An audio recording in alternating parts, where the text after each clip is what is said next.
Assalamualaikum warahmatullahi wabarakatuh. Salam sejahtera untuk kita semua.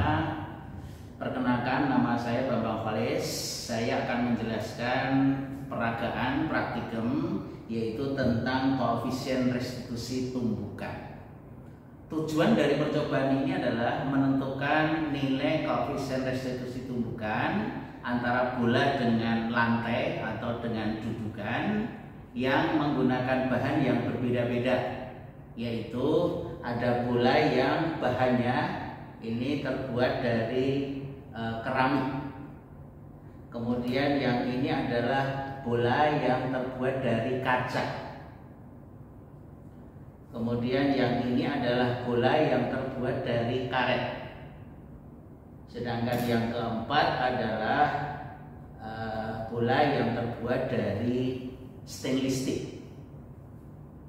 Nah, kemudian dudukan tumbukan yang digunakan itu ada dua bantalan.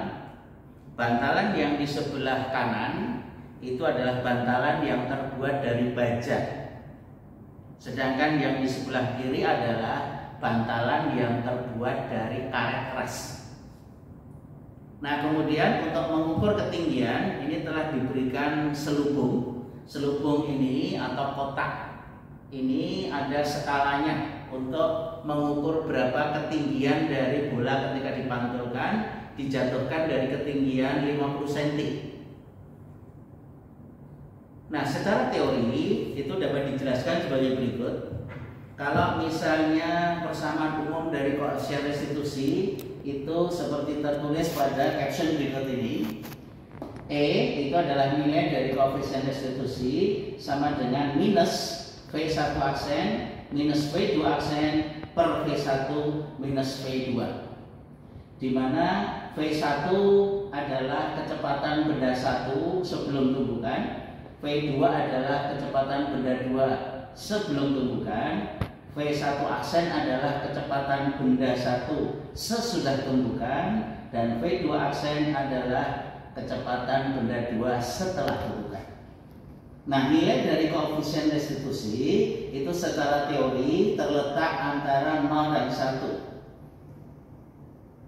Nah, kemudian jenis tumbukan itu ada 3 macam, yaitu yang pertama adalah tumbukan tidak elastik, kemudian yang kedua tumbukan elastik sempurna, dan yang ketiga adalah tumbukan elastik sebagian. Tumbukan tidak elastik itu adalah, contohnya kalau saya menjatuhkan sebuah bola di atas lantai, maka bola ini ketika jatuh sampai di lantai atau sampai di dasar, dia tidak mantul ke atas lagi. Itu dinamakan tumbukan tidak elastik.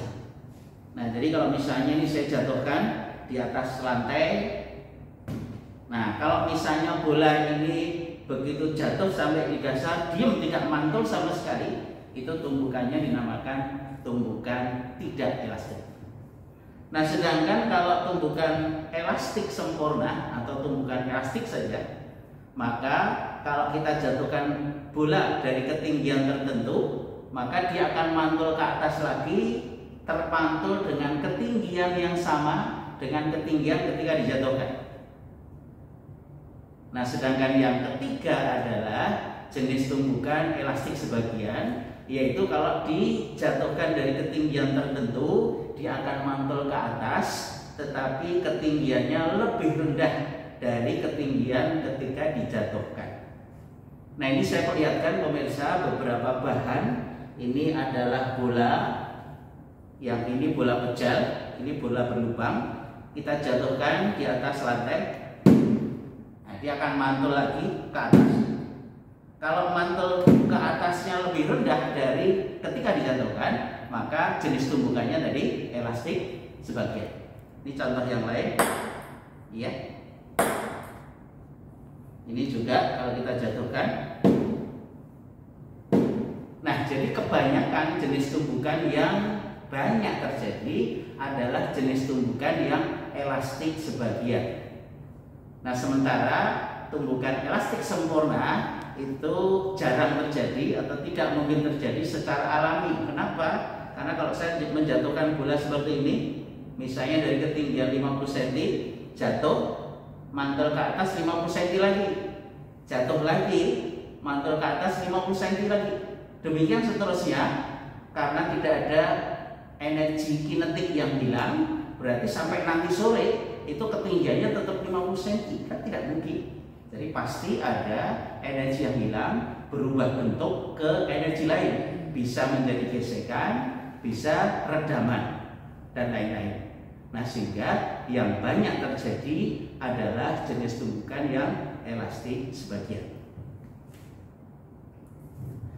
Nah, para pemirsa, dari persamaan yang tadi dijelaskan tentang koefisien restitusi, dalam percobaan yang kita lakukan, kita akan ketinggian 50 cm. Pertama, kita jatuhkan di atas dudukan baja.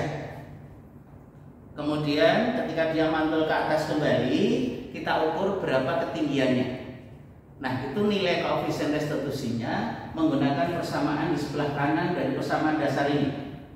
Karena benda dua adalah lantainya yang tidak bergerak baik sebelum dan sesudah tumbukan, berarti kecepatan V2 dan V2 aksen sama dengan 0, sehingga persamaannya menjadi lebih sederhana, yaitu bahwa koefisien restitusi sama dengan akar H2 per H1, di mana H1 adalah ketinggian ketika dijatuhkan pertama, kemudian H2 adalah ketinggian ketika dipantulkan ke atas kembali. Nah, jadi dengan mengukur nilai ketinggian ketika dipantulkan dari berbagai macam bola tadi, kita bisa menentukan berapa nilai koefisien restitusi. Nah, jadi percobaan yang kita lakukan ada 6 jenis tumbukan dengan bahan yang berbeda, yaitu bolanya tadi ada 4. Iya. Nah, mohon maaf, 8 data yang akan kita lakukan dalam percobaan ini, yaitu yang pertama bola dari bahan karet, kemudian yang kedua dari bahan keramik, yang ketiga dari bahan kaca, kemudian yang keempat dari bahan stainless steel. Nah, kemudian dudukannya ada 2. Yang pertama kita akan coba untuk dudukan dari baja atau alas dari baja. Kemudian yang kedua adalah kalau alasnya menggunakan karet yang keras. Nah, dari data-data ini nanti kita simpulkan kira-kira mana bahan-bahan yang memberikan nilai koefisien restitusi paling besar, mana yang paling kecil dari percobaan yang akan kita lakukan ini.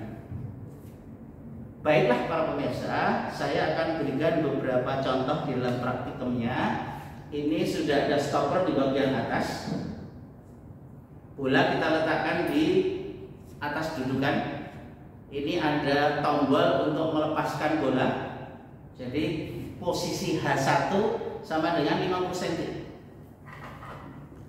Nah, kemudian H2 kita akan amati nanti ketika mantul ke atas itu ketinggian bola ini berapa. Kita lihat pemirsa, ya, ini untuk bola karet. Nah, jadi nanti diamati berapa tinggi yang dicapai ketika mantul ke atas. Itu yang pertama, bola karet. Kemudian yang kedua, kalau kita menggunakan bahan keramik seperti ini, kita letakkan, kemudian kita lepaskan, kita amati berapa tinggi ketika dipantulkan. Begitu pemirsa. Kemudian yang ketiga adalah kalau kita menggunakan bola kaca. Nah, jadi kita letakkan di atas, kemudian kita lepaskan dari stopper ini, kita amati tinggi yang dicapai ketika dipantulkan. Kemudian yang keempat yaitu menggunakan bola dari bahan stainless steel, kita letakkan di atas, kemudian kita amati berapa tinggi ketika mantul. Nah, itu adalah percobaan yang pertama dari 4 bahan bola, kemudian dudukannya menggunakan dudukan baja. Kemudian percobaan berikutnya adalah kalau kita kita menggunakan dudukannya karet seperti ini. Nanti kita atur posisi stoppernya diubah ke sebelah kanan. Kemudian dengan cara yang pertama, kita akan jatuhkan satu persatu dari 4 macam bola tadi. Kita amati berapa ketinggian ketika dipantulkan. Dari situ masing-masing kita bisa menghitung berapa nilai koefisien resolusi tumbukan yang terjadi antara bola dengan alas baja maupun dengan alas karet. Demikian kira-kira percobaan yang kita lakukan. Mudah-mudahan bisa dipahami. Terima kasih atas perhatiannya. Assalamualaikum warahmatullahi wabarakatuh.